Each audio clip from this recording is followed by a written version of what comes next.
예레미야 7장 29절로 봉독하겠습니다.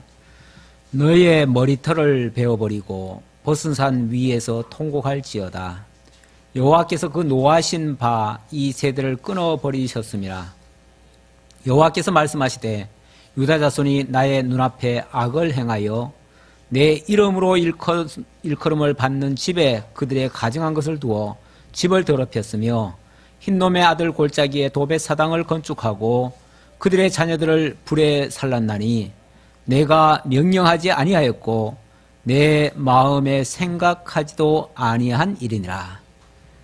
하나님이 명령하지도 않았고 생각하지도 아니한 일을 그들이 했다. 하나님의 뜻을 저버리고 자기들 하고 싶은 대로 했다. 그런 말씀이죠. 오늘 말씀은 7장의 내용이 외식과 하나님의 뜻을 왜곡한 죄에 대한 책망입니다. 자, 지금 6장부터 유다 나라가 멸망할 것에 대한 예언을 해주고 있는데요. 왜 그들이 멸망할 수밖에 없는가? 그들은 하나님의 말씀을 듣지 않고 불순종했습니다. 그리고 외식을 하기는 하는데 외식으로 했다 그 말이죠. 그러니까 제사를 드리고 예배를 드리는데 완전히 보위로만 들락거렸다.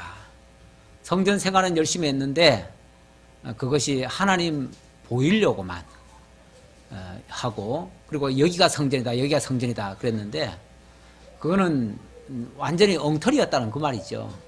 성전이라고 하면 하나님의 이름을 두신 곳인데 그곳에서 하나님의 이름은 기억하지도 않고 제사 행위로만 의식한 걸로 다 했다고 생각하니까 그게 얼마나 엉터리냐 그 말이죠. 그렇게 외식되고 거짓되고 이런 제사를 가증한 제사다 이렇게 얘기를 합니다. 그러니까 그렇게 가증한 제사 할 것 같으면 차라리 그만둬라. 그래서 성전문을 하나님께서 닫으시는 거죠. 그래서 성전에서 쫓겨날 것을 말씀하시고, 그리고 율법의 그 진의, 다시 말하면 하나님의 말씀하신 그 본 뜻을 왜곡해서 이해하고 불순종한 자들을 책망하겠다고 말씀하시고, 자, 그러면서도 29절 한편에서는 회개를 하려면 진정으로 해라. 진정으로 깨닫고 돌이켜라. 그렇지 않는다면 너희의 이 예루살렘은 죽음의 골짜기로 바뀔 거다라고 하는 그러한 경고의 말씀, 심판의 말씀을 예고해 주는 내용이 되겠습니다. 너의 머리털을 베어버리고 벗은 산 위에서 통곡할지어다. 머리털을 민다는 것은 사실은 이거 부끄러운 일입니다. 이스라엘 백성들에게 있어서 이 털을 민다는 것은 굉장히 부끄러운 일이라고 성경에서 여러 군데 밝히고 있어요. 꼭 머리털뿐이 아니라, 그래서 몸에는 어떠한 털도 사실은 밀지 말라는 것이 성경의 본 뜻인데, 뭐 요즘은 위생상 뭐 머리도 잘 깎고 뭐 심지어는 빡빡 미시는 분도 계시는데, 뭐 위생석으로 하는 거야 뭐 이해하겠지만은 그걸 만약에 다른 의도로 한다 그러면은 그것조차도 별로 바람직하지 않아요. 오히려 이방 종교의 풍속 속에로 보면은 머리털을 미는 것이 많습니다. 그래서 성경에도 머리털을 빡빡 미는 자들에 대해서 이야기하는 부분이 몇 군데가 있어요.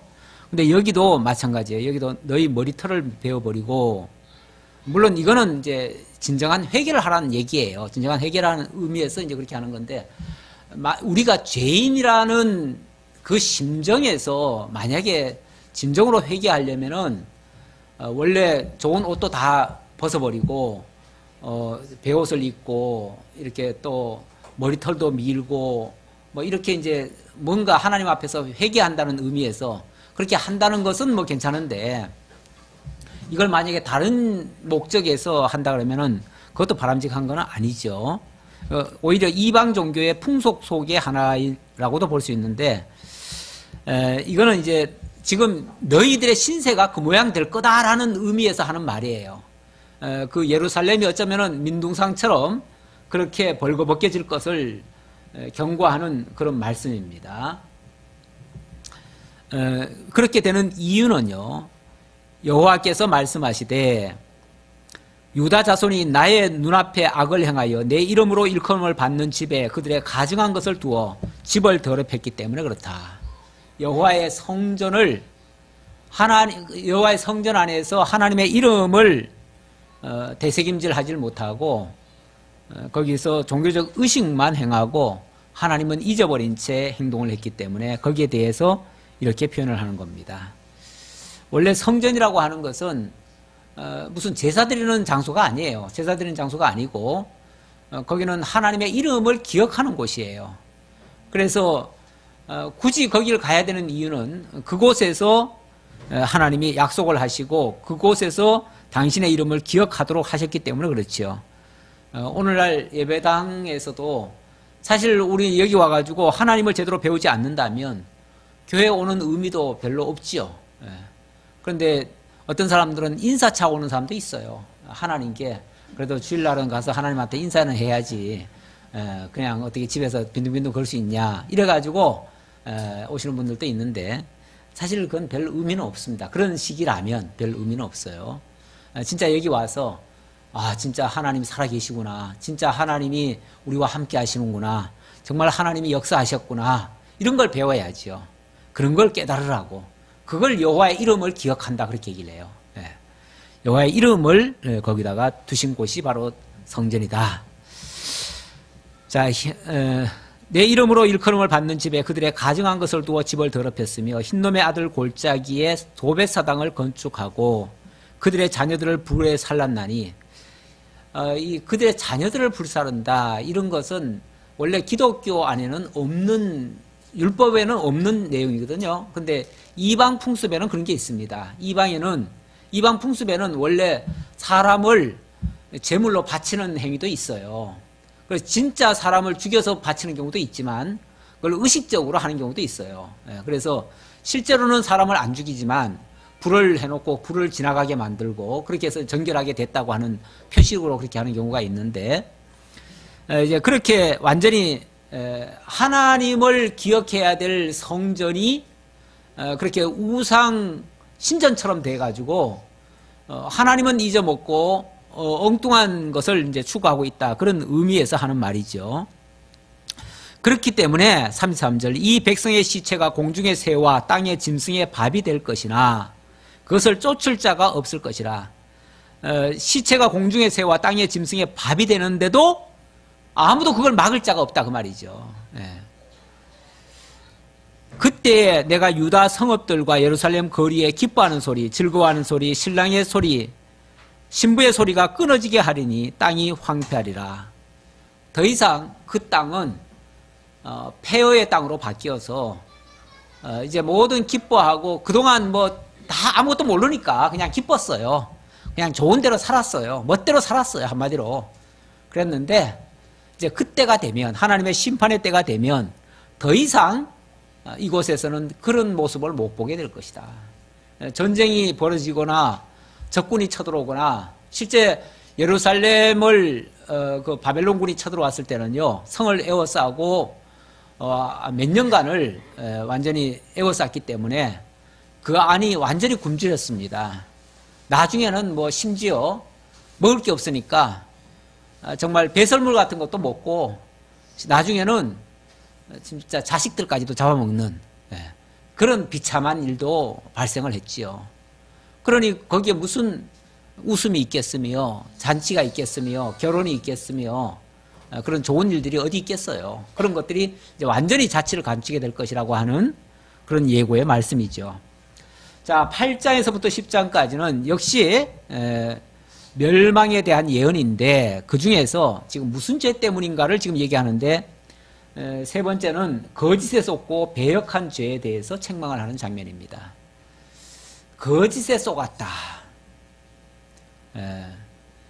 가끔씩 그런 얘기 하잖아요. 우리가 무슨 일을, 어처구니 없는 일을 당하면은 내가 그런 게 아니라 저 나쁜 놈이 나를 속였다. 그러니까 내가 죄가 있다면 난 속은 죄밖에 없다 그러는데, 원래 속은 죄가 엄청나게 큰 죄예요. 속으면 안 되는 거예요. 남의 말에 왜 쏘가요? 왜? 그게 지혜로운 거예요? 예, 지혜자라면은 그런 걸 안 쏘가야 되는 거죠.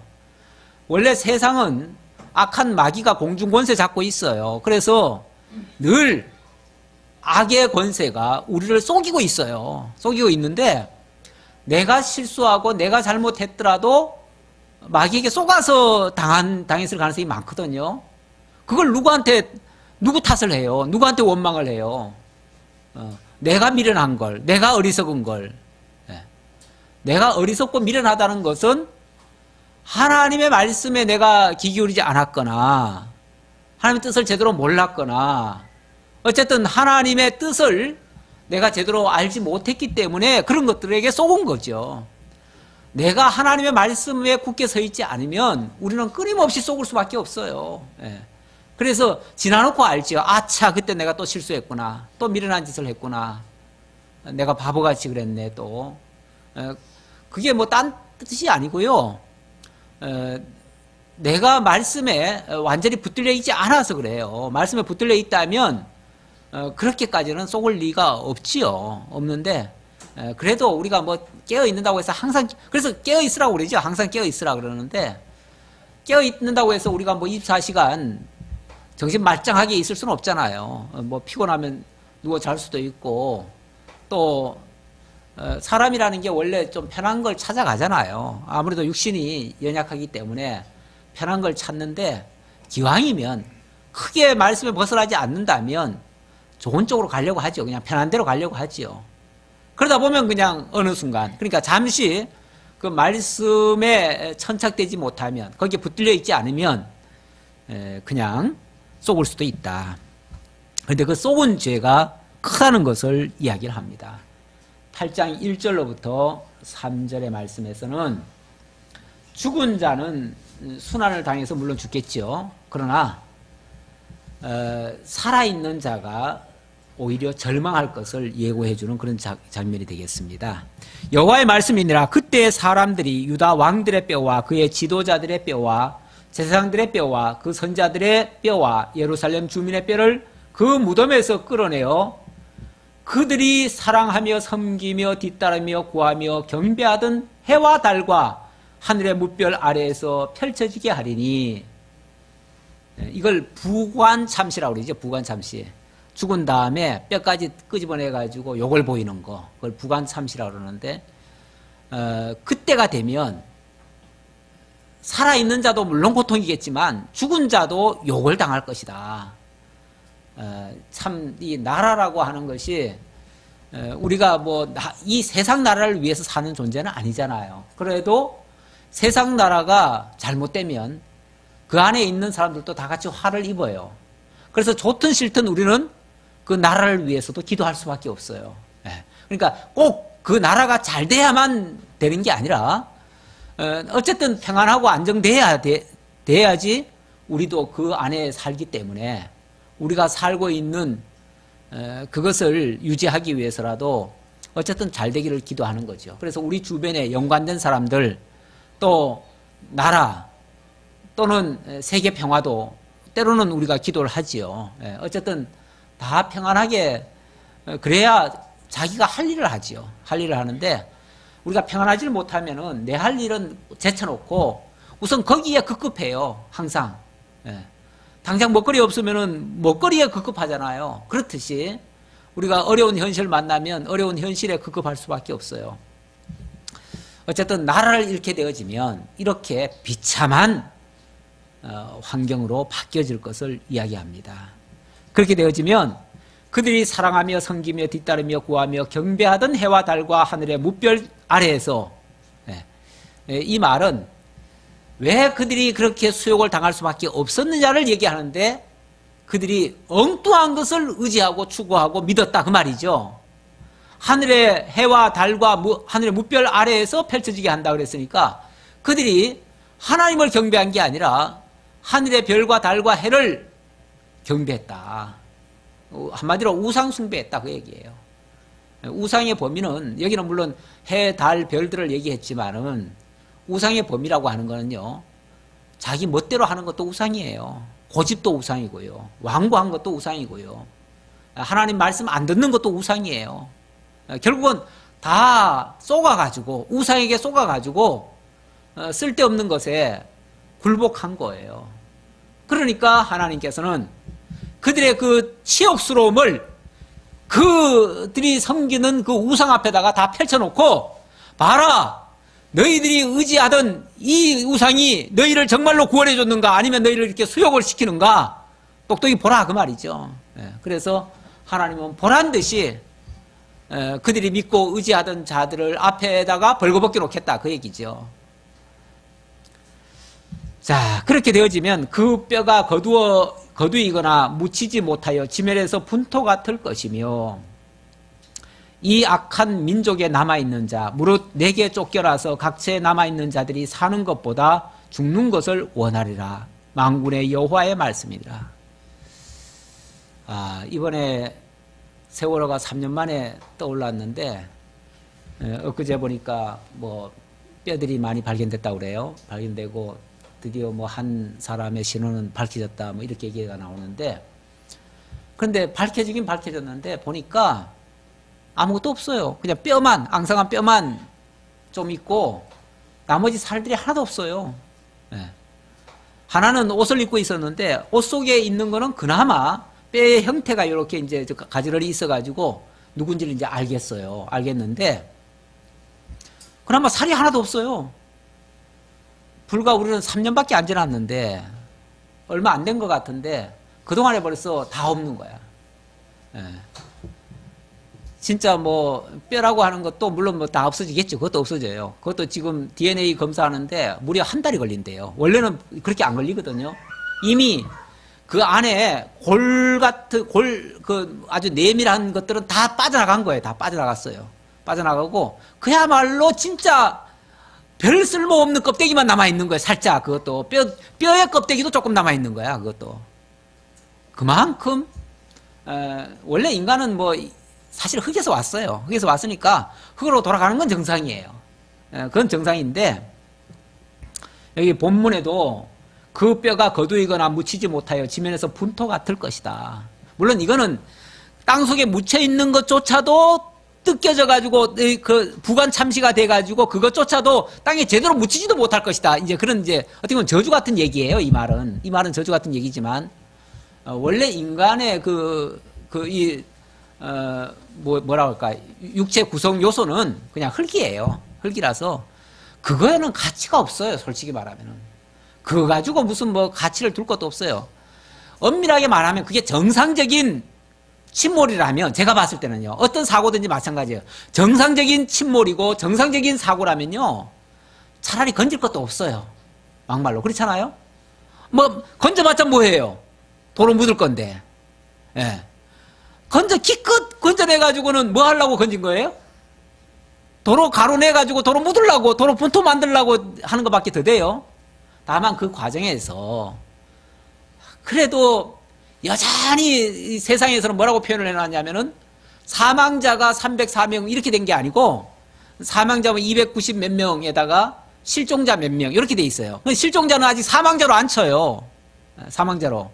법적으로 그래요. 법적으로 안 쳐가지고 그 이전에도 수많은 사람들이 죽었어요. 죽었는데 사망 조치를 못해요. 그냥 실종 상태로 얘기를 해요. 실종 상태. 그래서 몇 명 사망에 실종자 몇 명 이렇게 항상 발표를 해요. 그러니까 세상 법적으로는 어떻게 보면은 사망으로 공식적인 선언을 못하니까 할 소식을 끄집어내야 시체를 봐야 뺐다고라도 봐야 사망체를 하겠다 그 말인데 내가 봐서는 그거는 부관참시 같은 느낌이에요. 어떤 면에서 차라리 그냥 흙으로 돌아갔다 하고 그냥 내버려 두는 게 맞아요. 맞는데 서로 불신사회다 보니까 서로 인정하게 하려고 확인시켜 주려고 그래서 끄집어내는 것 뿐이지 사실은 별 의미는 없다. 의미는 없다. 그러나 더 안타깝다. 사실은 뼈가 원래 무덤에 들어갔는데 그것을 다시 끄집어낸다? 굉장히 이거 사실 저주 같은 얘기예요. 성경에 그런 얘기가 몇 군데 있잖아요. 몇 군데 있는데 이건 다 저주로 얘기한 거예요. 저주로. 저주로 얘기한 거라서 별로 의미는 없다라고 보여지고요. 자, 여기는 이제 저주로 그렇게 얘기하고요.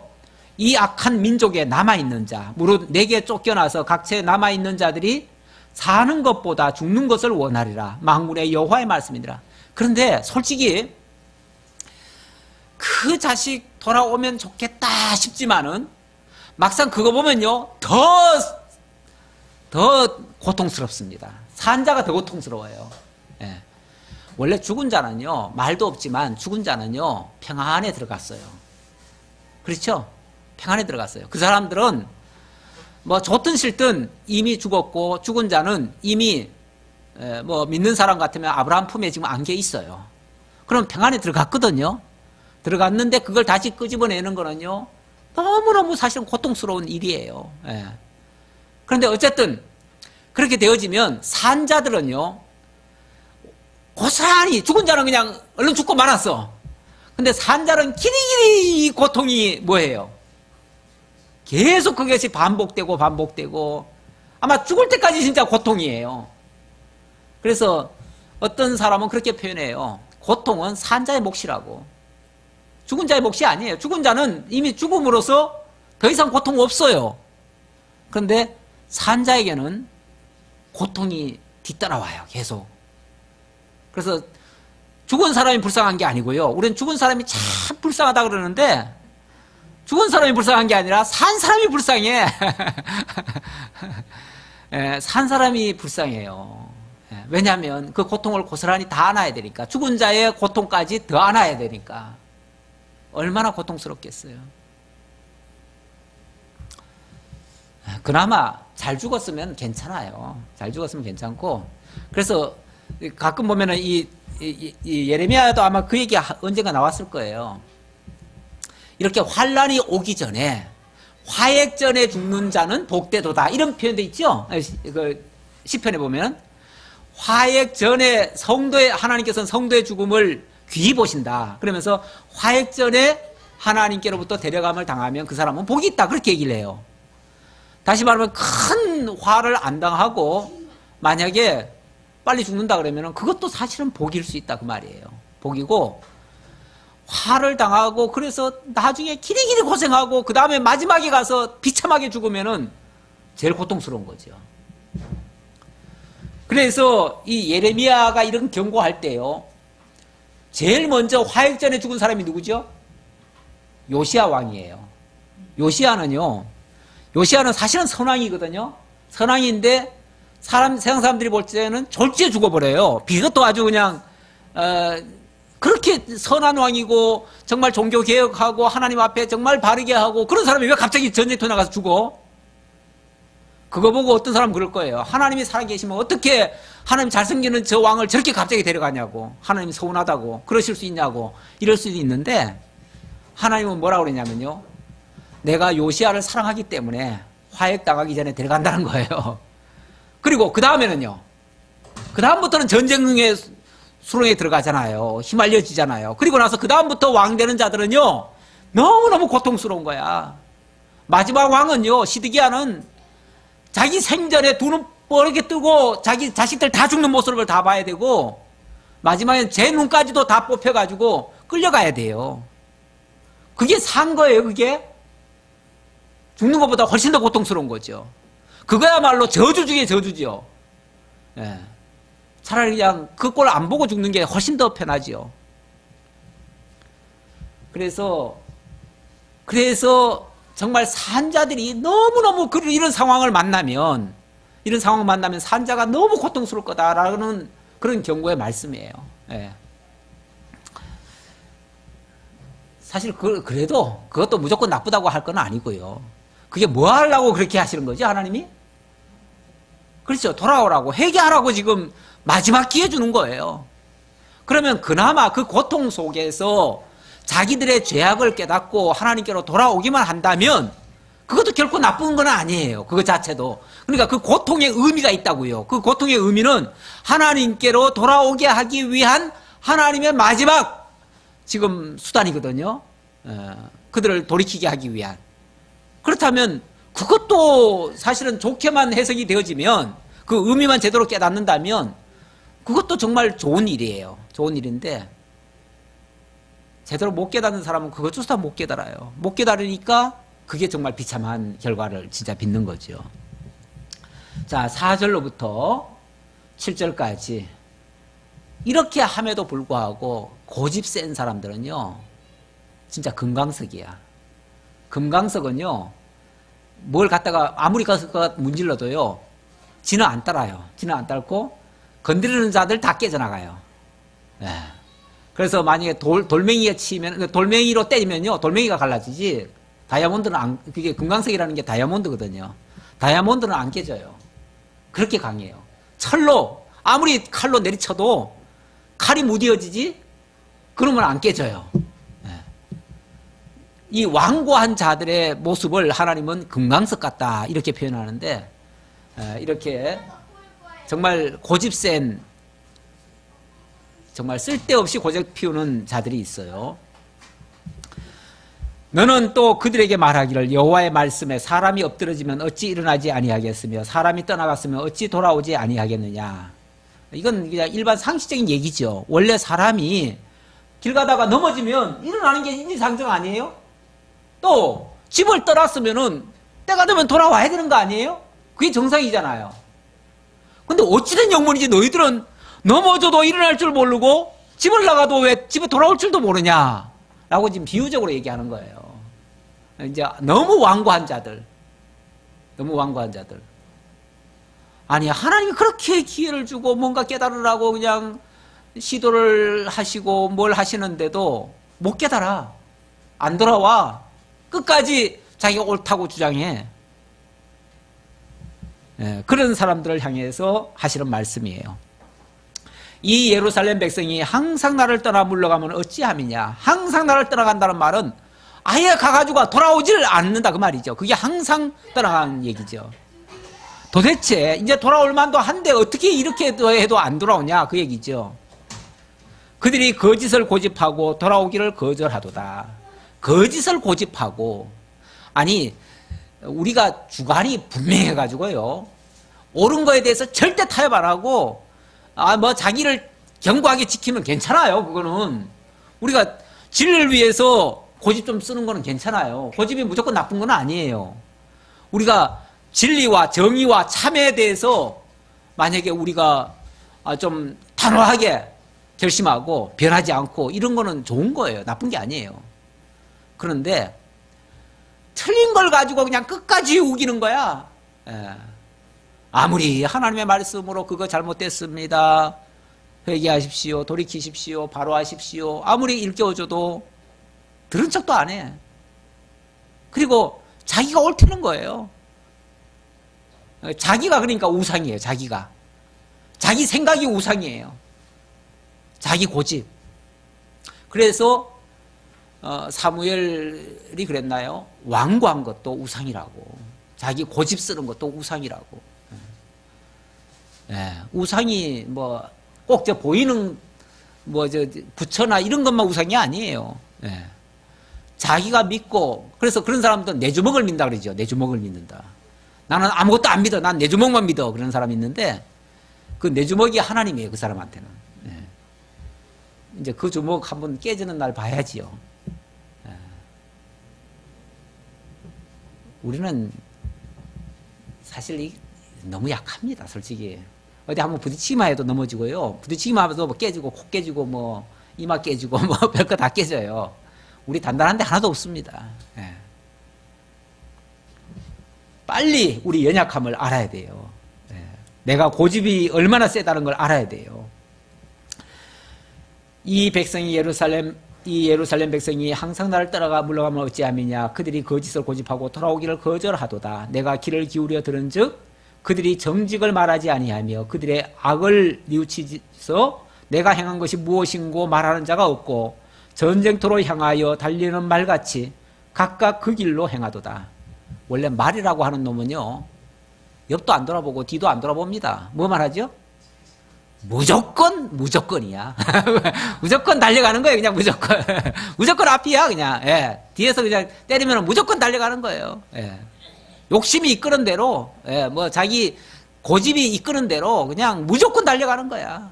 옆에서 아무리 하나님의 말씀이 이렇다 해도 안 돌이켜요. 그런 말은 어떻게 해야 돼요?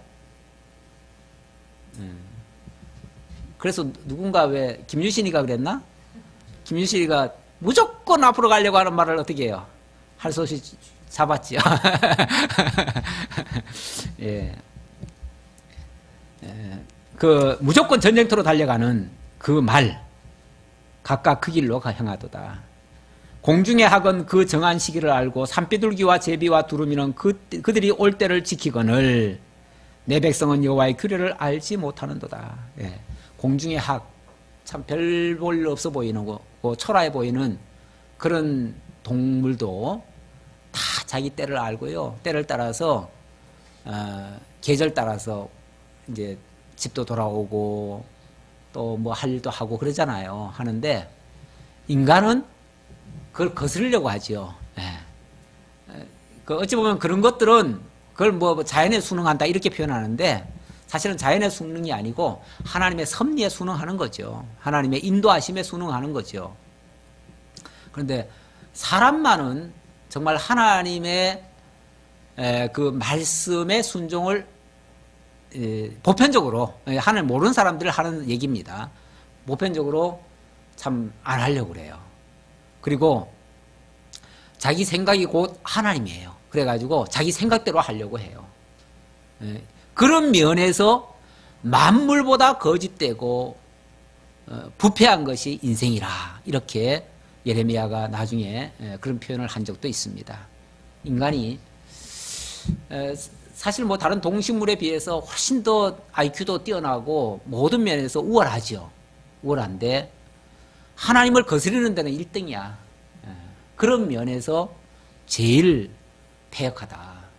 그 대신 이제 반대로 만약에 하나님을 깨닫는다면 또 만물의 영장 같은 존재가 되지요. 그 모든 동식물들을 다스리고 주관하는 영장이 되죠. 영장이 되는데 그렇지 못할 때는 가장 오히려 동물만도 못한 존재가 돼버려요. 그래서 하나님은 가끔씩 동물보다 더 못한 존재라고 책망을 하시죠. 8절입니다. 8절로 12절에 거짓 예언을 믿는 자는 다 엎드려질 것을 예고합니다. 그런데 왜 그렇게 고집을 씌우냐면요. 자기 나름대로는 다 확신이 있어서 그렇거든요. 특히 그들을 지도하는 거짓 예언자들의 말에 속아서 그럴 수가 있어요. 사실 거짓 예언자들의 말은요. 참 예언자의 말보다 훨씬 더 듣기에 좋아요. 그리고 이성에 맞아요. 자기 생각에 일치돼요. 왜 그럴까요? 똑같으니까. 자기 생각도 그러니까. 그러니까 하나님의 객관적인 진리의 말씀이 아니라 자기 이성 같은 비슷한 표현을 해주니까 원래 거짓 선지자들이나 거짓 예언자들, 악한 자들은요. 목적이 어디 있어요? 하나님께 인도하려는 게 목적이 아니라 자기를 따르게 하려는 게 목적이잖아요. 그러니까 비슷한 말 해주는 거죠. 좋은 말 해주는 거죠. 그냥 그 사람 좋아할 말만 해주는 거지 뭐. 그 사람 이성에 딱 맞게 해주는 거죠. 그런데 문제는 그 사람은 원래 그런 사람이니까 그냥 그렇다고 치고 그 사람은 그 짓 하다가 원래 많은 사람을 유혹한 죄로 지옥 갈 사람들이에요. 그런 사람들은. 그러니까 그 사람들은 자기 일 하는 거야. 그 사람 나쁘다고 할 게 아니라 그 사람은 그냥 자기 일 가는 거예요. 그런데 문제는 그런 말에 왜 속냐 그 말이죠. 그러니까 속는 게 어떻게 보면 더 바보예요. 더 나빠요. 안 속아줘야지 좀. 우리가 하나님을 믿는 사람이라면 거짓 것에 안 속아야지요. 그게 좀 지혜롭고 현명한 거지. 그래야 뭐 믿는다라는 말이라도 할 수 있지. 자꾸 속으면서 나는 하나님 믿으니까 하나님은 나 다 봐주실 거야. 자기가 다 속으면서 계속 하나님 봐주실 거라고 하면은 그 속은 대로 계속 더 잘되게 해달라는 얘기인데 그게 망하는 꼴이지요. 망하는 길로 계속 가는 건데 그게 잘 되면 어떻게 돼요? 잘못된 것을 지금 알고 있는데 그 잘못된 것에 형통하면 어떻게 되죠? 그건 더 망하는 거죠. 그러니까 잘못된 길로 가는 사람은요. 형통하면 안 돼요. 형통하지 말고 좀 낭패를 돼. 좀 좋게 좋은 의미로 얘기해서 말씀드리는 거예요. 이건 뭐 저주하는 게 아니고 하나님의 말씀을 거역하거나 대적하면은 그 사람은 좀 안 되는 게 복이에요.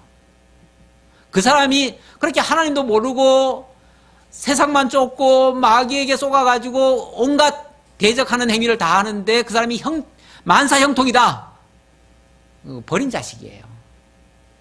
실제로 세상에서 보면요, 정말 100대 재벌 가운데 예수 믿는 사람이 많지 않아요. 많지 않고 정말 세상적으로 아주 형통하고 이런 사람들, 안 믿는 사람들이 훨씬 더 많습니다. 근데 그 사람들이 정말 복 받아서 그런가? 아니에요. 그냥 버려져서 그럴 수 있어요. 예. 그러니까 우리는 그런 걸 부러워하지 말라는 거죠. 우리 시각에서는. 부러워할 대상이 아니에요. 알고 보면 불쌍한 사람들이에요. 불쌍한 사람들. 쉽게 말하면 그거 먹고 떨어지는 사람들이에요. 이 땅에서. 예. 그게 전부예요. 그분의. 그렇다고 해가지고 죽을 때 뭐 가져라 가나요? 가져가지도 못하니까 그 사람 속으로는 더 애통해할 거예요. 예. 억울할 거예요. 그러니까 우리가 전혀 부러워할 것이 못 돼요. 너희가 어찌 우리는 지혜가 있고 우리에게는 여호와의 율법이 있다 말하겠느냐. 참으로 서기관의 거짓의 붓이 거짓되게 하였나니.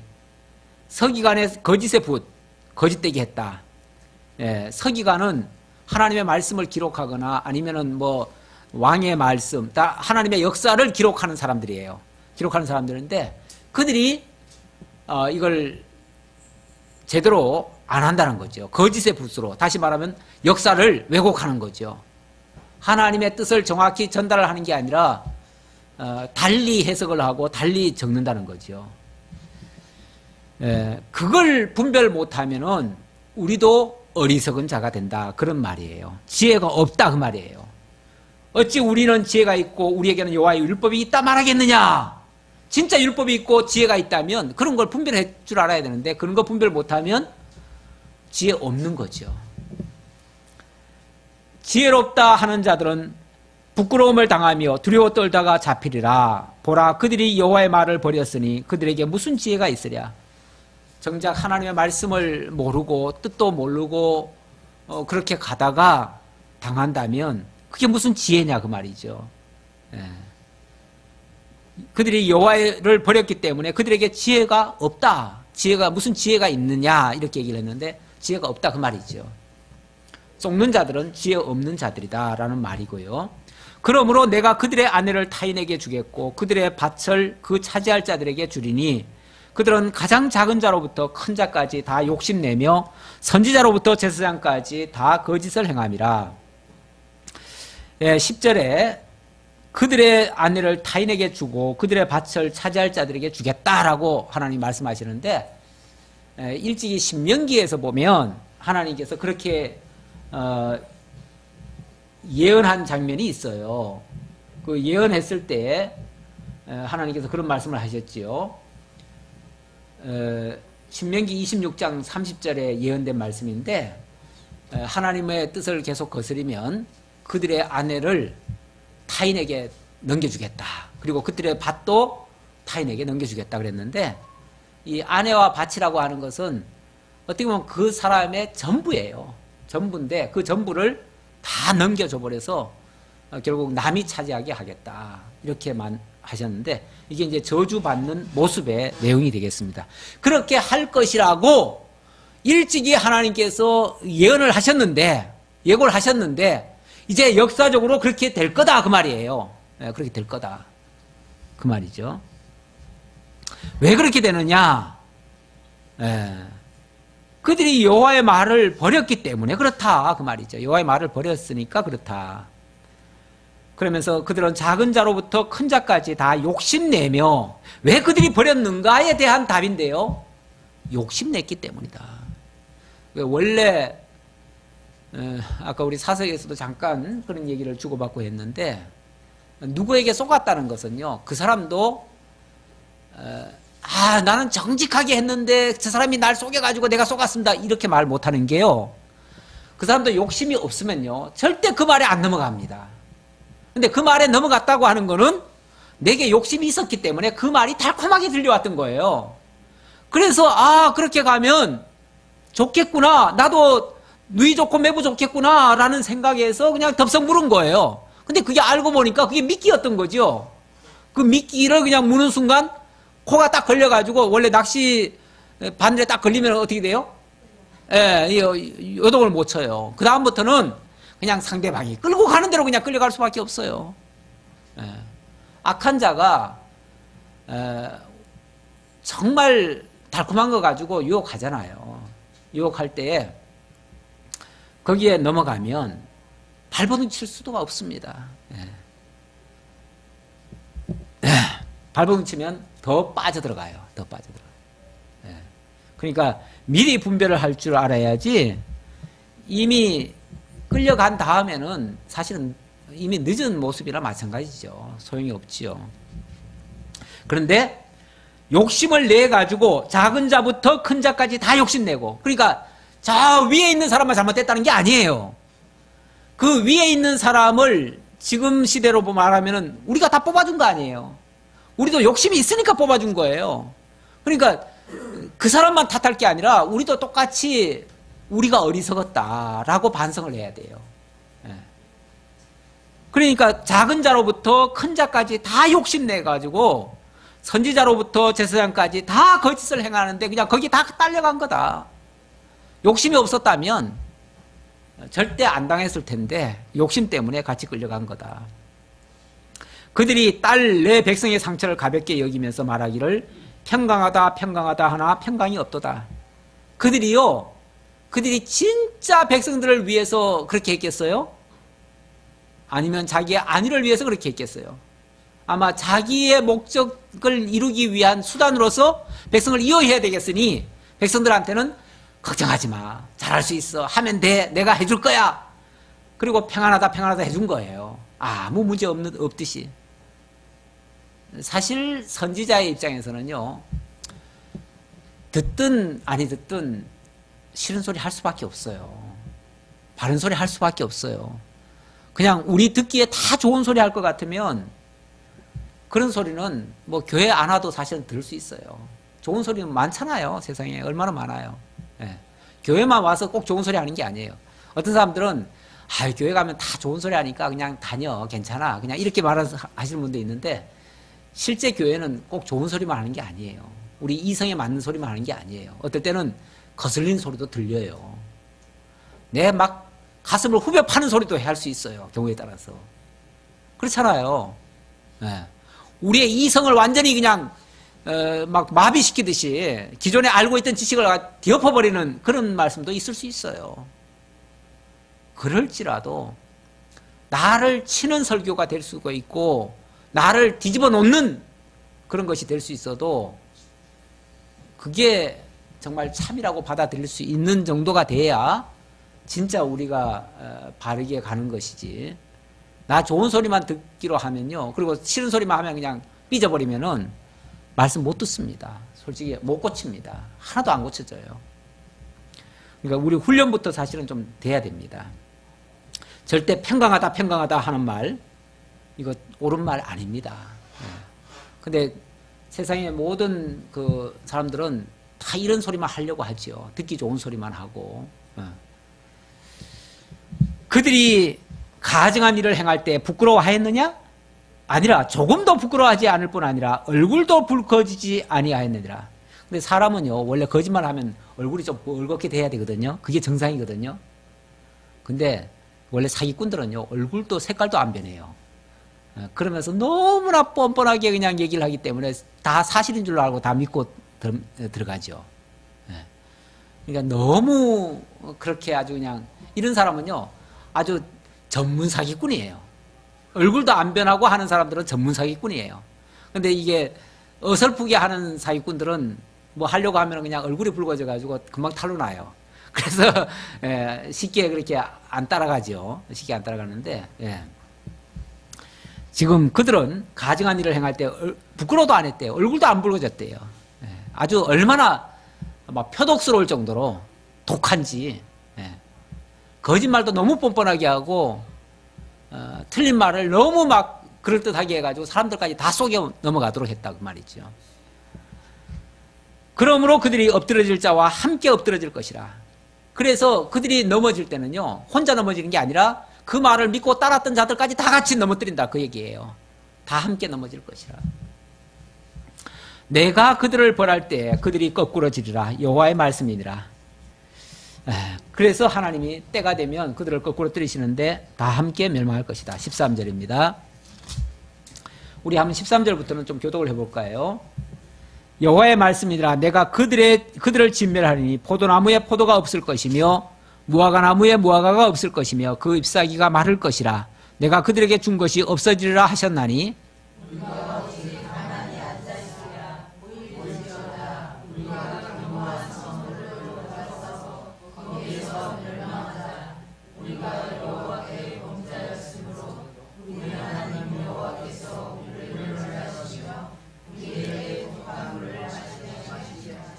우리가 평강을 바라나 좋은 것이 없으며 고침을 입을 때를 바라나 놀라운 뿐이로다.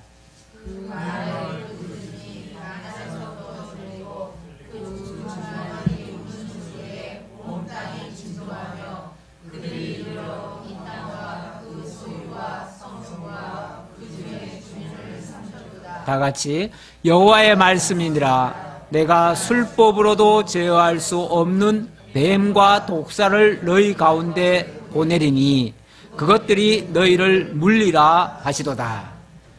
뱀과 독사, 이거는 누구도 제어할 수 없는 그런 어떤 존재를 보내겠다. 그러면은 그들이 화를 피할 수가 없다 그 말이죠.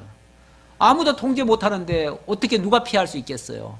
이거는 필연적인 그런 어떤 화를 입게 될 것이라고 하는 그런 경고 말씀이죠. 근데 이렇게 될 때에 포도나무에 포도가 없고 무화과 나무에 무화가 없을 것이다. 이거는 누가 이 말을 했죠? 하박국 선지자가 그 말을 했죠. 근데 이제 하박국도 처음에는요, 하나님이 그렇게 비참하게 하신다고 경고를 해줘가지고 하박국도 처음에는 이해를 못했어요.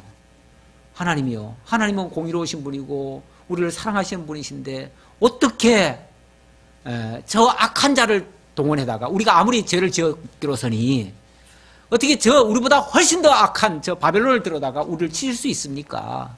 그럼 우리를 사랑하는 게 아니라 우리를 미워하는 거 아닙니까? 이렇게 따지고 하박국도 하나님 앞에 좀 뭐라고 할까요? 좀 항의를 했지요. 항의를 했는데 하나님께서 미래에 대해서 보여주시죠. 그래, 네가 한번 딱 써놓고 봐라. 의인은 믿음으로 말미암아 살리라. 그러니까 이렇게 망하는 가운데서도 나를 믿는 자는 반드시 살 것이다 라고 하시면서 하시는 말씀이, 이렇게 한 다음에 하나님께서 다시 그들을 회복할 것이다. 그거를 이제 부흥이라고 그래요. 부흥. 그래서 나중에 하박국이 깨닫고 나서 그렇다면 하나님이 하시는 것을 기쁘게 받겠습니다. 그걸 달게 받겠습니다. 받고 다만 주여 그 부흥의 날이 속히 오게 해 주옵소서. 그래서 수년 내에 부흥케 하옵소서. 이렇게 얘기를 하죠. 그러면서 마지막 결론은 뭐라고 그럽니까? 이제 하나님께서 다 가져가셔서 이제 아무것도 없어도, 그래서 무화과 나무에 무화과가 없고 포도나무에 포도가 없고 뭐 밭에 과실이 없고 뭐 또 우리의 외양간에 소가 없고 뭐 우리의 뭐가 없고 양이 없고 뭐가 없고 없을지라도 나는 여호와로 말미암아 기뻐하리로다. 이렇게 얘기를 합니다. 그러니까 하나님이 하시는 것을 무조건 반대하거나 거부하거나 부정할 게 아니라 있는 그대로 받는 거. 일단은 받고 하나님의 의도가 무엇인지, 하나님의 진의가 어디에 있는지 그걸 깨달으면 그게 결코 나쁜 게 아니에요. 그것만 깨달으면은 하나님의 그 다음 단계에 하나님의 구성이 있어요. 그걸 만약에 정중히 받아들인다면 우리가 참고 인내하면서, 물론 고통은 있겠지만 그래도 그 과정이 가치 있는 인내예요. 인내 기간이에요. 그렇게 되어지면 반드시 하나님께서 부활시켜 주시는, 부흥케 하시는, 그 원래 부흥이라는 말이요, 다시 일어난다는 말이잖아요. 다시 일어난다는 말인데 그게 부활과 같은 얘기예요. 그러니까 하나님께서 이 사망의 음침한 골짜기로 지나서 다시 부흥의 역사, 부활의 역사를 하시는 게 원래 기독교의 역사예요. 그러니까 이것이 나쁜 게 아니고 이걸 위한 이것이니까 뭐예요? 나중에 가서 궁극적으로 더 좋게 하시기 위한 하나님의 섭리란 말이에요. 쉽게 말하면 리모델링이에요. 이게 지금 이렇게 하시는 거니까 이걸 생각하면 이거를 뭐 하겠다? 기쁘게 받아들이겠습니다. 좋습니다. 없고 없을지라도 받아들이겠습니다. 그 얘기죠. 그리고 그걸 끝까지 믿고 그 믿는 자들이 반드시 살게 된다라고 하는 그 약속의 말씀을 믿고 가는 거죠. 그래서 우리 하나님께서는 어디로 인도한다고 그래요? 우리가 어찌 가만히 앉았으랴 모일지어다 우리가 견고한 성읍들로 들어가서 거기에서 멸망하자. 우리가 여호와께 범죄하였으므로 우리 하나님 여호와께서 우리를 멸하시며 우리에게 독한 물을 마시게 하심이니라. 어찌 보면 당연히 이제 하나님께서 주시는 환난이고 심판이니까 받을 수밖에 없어요. 받을 수밖에 없는데, 물론 이 소리는 여기서의 말은 제대로 깨닫고 한 말은 아니에요. 깨닫기 전에 하나님이 깨닫지 못하는 자들을 향해서 이렇게 심판하겠다고 하는 경고의 말씀이에요. 그래서 이 재앙을 아무도 피할 수 없다는 말인데, 중요한 것은 이제 이걸 모르면은 그야말로 저주입니다. 저주고, 깨달으면 이것이 엄청난 또 복으로 바뀌어진다는 사실이에요. 그래서 제가 하박국 이야기를 잠깐 드렸는데, 이 사건 자체가 문제가 아니라 그 사건을 바라보는 시각이 문제고, 그것을 통해서 하나님의 뜻을 깨닫는 게 중요한 거예요. 깨닫는다면은 이거는 반드시 오히려 역전의 역사가 일어나요. 전화위복이 되어져요. 전화위복. 그 화덩어리가 오히려 복으로 바뀌어질 수 있다 그 말이에요. 그러니까 우리 기독교인의 그 장점은 아무리 절망스러운 상황도 하나님의 뜻으로 받아들였을 때는 오히려 그걸 복으로 바꿔지는 그런 역사를 맛보거든요. 다른 사람들이 다 망하는 가운데서도 살아나는 역사도 있을 수 있고요. 그러니까 우리는 그 사건 자체에 절망할 일은 아니에요, 절대로. 그런 가운데서 하나님의 역사를 깨닫는 게 중요하고, 그런 일들은 다 우리를 하나님 앞에 다시 세우고 바로 세우려고 하시는 하나님의 아주 귀한 교육의 방법이다라는 것을 기억한다면 결코 이것도 부정적인 역사만은 아니다라는 것을 알 수가 있습니다. 기도하겠습니다. 우리 하나님께서 오늘 예레미야를 통해서 예고해 주신 말씀 다시 한번 깨달았습니다. 하나님을 알지 못하고 원래 욕심을 가지고 바라보는 자들은 욕심 때문에 함께 멸망의 길을 갈 수밖에 없다고 했지만은, 그러나 깨어있는 자들은 아무리 멸망의 사건이라도 하나님의 뜻을 발견하고 그 중에서 하나님의 섭리를 인정하고 하나님을 경외함으로 말미암아 믿음으로 다시 살아나는 역사가 있다는 것도 깨달았습니다. 아버지 하나님, 오늘날 현실 속에서 우리에게 주어지는 수많은 일들이 있습니다. 그 일들을 통해서 하나님을 배울지언정 결코 하나님을 대적하거나 원망하거나 하나님을 떠나는 어리석은 행위는 우리들 속에서 나타나지 않도록 주님께서 붙들어 주옵소서. 늘 하나님의 은혜가 깨달아지고 하나님의 역사가 깨달아지고 하나님의 손길이 깨달아지는, 그래서 하나님만을 의지하고 힘차게 나아가는 저희 모두가 되게 하옵소서. 다시 만날 때까지 하나님 지켜주옵시길 원하오며 예수님의 이름으로 기도하옵나이다. 아멘.